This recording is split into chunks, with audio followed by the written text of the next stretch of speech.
បើកំពុងស្វែងរក laptop gaming CV Light performance ខ្លាំងដែលគេឲ្យឈ្មោះថា King of Mid-range Gaming Laptop នេះគឺ Rockstrix G16 ថ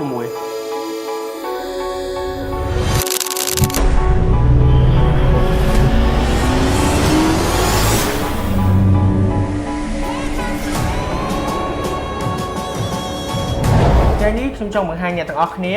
អំពីស្ដេច mid-range of gaming laptop ប្រចាំតកូ ASUS គឺ ASUS Rockstrix G16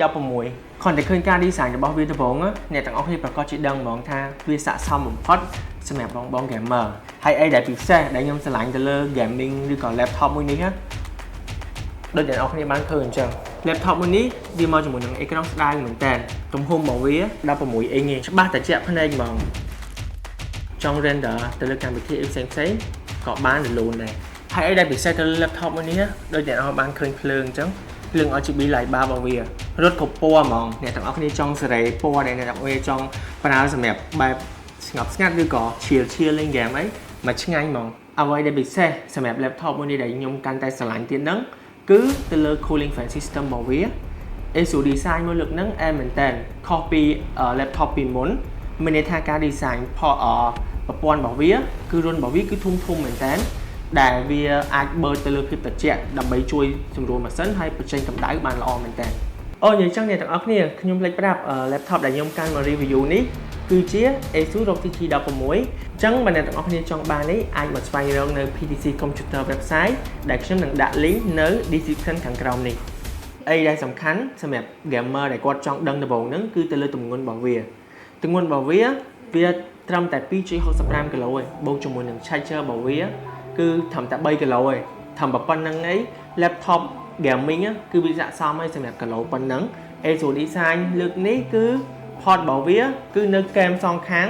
laptop នេះតែម្ដងអ្នកទាំងអស់គ្នាចាំបាច់បារម្ភទេ port អីក៏មានដែរចំពោះ laptop មួយនេះតោះអត់តន់អស់អ្នកទាំងអស់គ្នាចំណុចដែលខ្ញុំ surprise មែនតើទៅលើ laptop មួយនេះហ្នឹងនៅពេលដែលខ្ញុំបើកខ្ញុំមិនដែលឃើញពពួក laptop gaming ណាដែលមាន touchpad ធំទេហើយអីដែលសំខាន់ហើយវាលុយមែនតើចំពោះ model នេះគឺ touchpad របស់វាគឺវា support ជាមួយនឹង key ដែលវា load លេខនៅលើហ្នឹងហើយអញ្ចឹងមានន័យថាអ្នកនរគ្នាអាចtouch ឬក៏ចុចទៅលើលេខនៅលើ key នេះក៏បានដែរហើយបន្តមកទៀត keyboard របស់វាអ្នកទាំងអស់គ្នាបានឃើញទេគឺវាបំពាក់ដោយភ្លើង RGB light bar ដូចគ្នាដែរហើយចំណុចសំខាន់ហើយវាលយសម្រាប់ laptop មួយនេះហ្នឹងភ្លើងដែលរត់ណាអ្នកទាំងអស់គ្នាមានន័យថាអ្នកទាំងអស់គ្នាចង់ធ្វើការបដូរពណ៌អីក៏បានដែរគឺតាមចិត្តអ្នកទាំងអស់គ្នាព្រោះអីយើងដឹងពីចំណង់ចំណូលចិត្តបង gamer មានន័យថានៅពេលដែល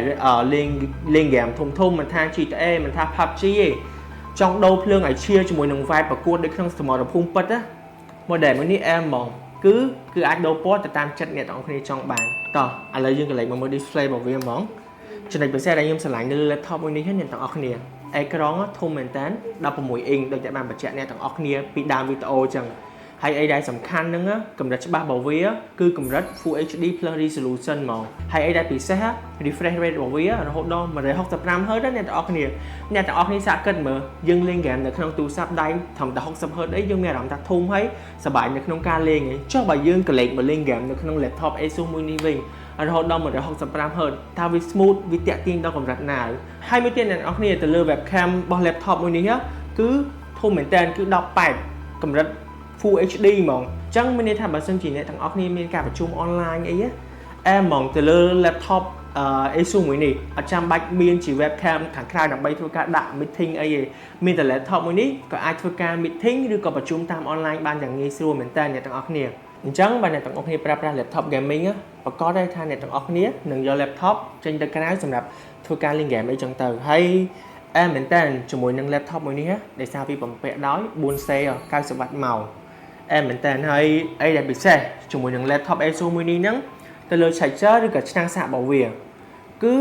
ASUS design មកលើកនេះកម្លាំងវាធំមែនតើកម្លាំងរបស់វាផ្ទុករហូតដល់ 280W អ្នកទាំងអស់គ្នាធំមែនតើអញ្ចឹងអ្នកទាំងអស់គ្នាសាកសម័យមើលកម្លាំង 280W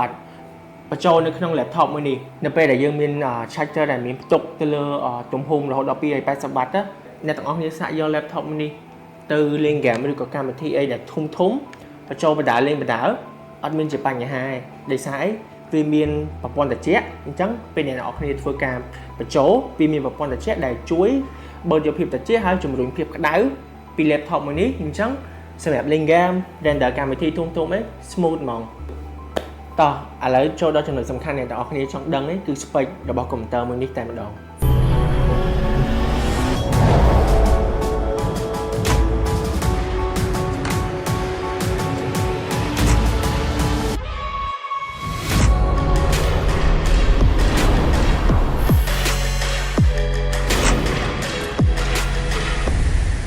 អញ្ចឹង laptop មួយនេះដែរវាបំពាក់ដោយ CPU Intel Core i7 ចំនួនទី14វាមាន16 core អ្នកទាំងអស់គ្នាជួយជំរុញការងាររបស់អ្នកទាំងអស់គ្នាបានល្អមែនតើមិនថាលេង game ឬក៏កាត់តវីដេអូធំឬក៏ render ការងារធ្ងន់ទេបានមួយអែមហ្មងហើយចំពោះ RAM របស់វាវិញធំមែនតើគឺរហូតដល់ 16GB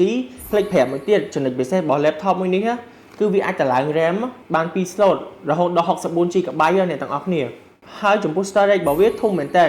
រហូតដល់ 1TB ជាប្រភេទ M.2 ទៀតហើយសំខាន់ណា storage របស់វាក៏អ្នកទាំងអស់គ្នាអាច add slot M.2 មួយទៀតបានដែរហើយក៏លេខមកមើល graphic card របស់វាគឺជាប្រភេទ Nvidia GeForce RTX 5060 8GB អ្នកទាំងអស់គ្នាអញ្ចឹងមិនថា render កម្មវិធីធំ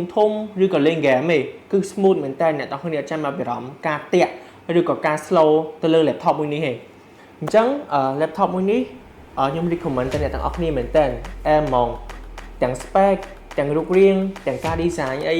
គឺវាមកមួយ set ហ្មងហើយសំខាន់តម្លៃវាក៏សមរម្យដែរអ្នកទាំងអស់គ្នាចុះអ្នកទាំងអស់គ្នាវិញយល់យ៉ាងណាដែរចំពោះ King of Mid-range Gaming Laptop មួយនេះ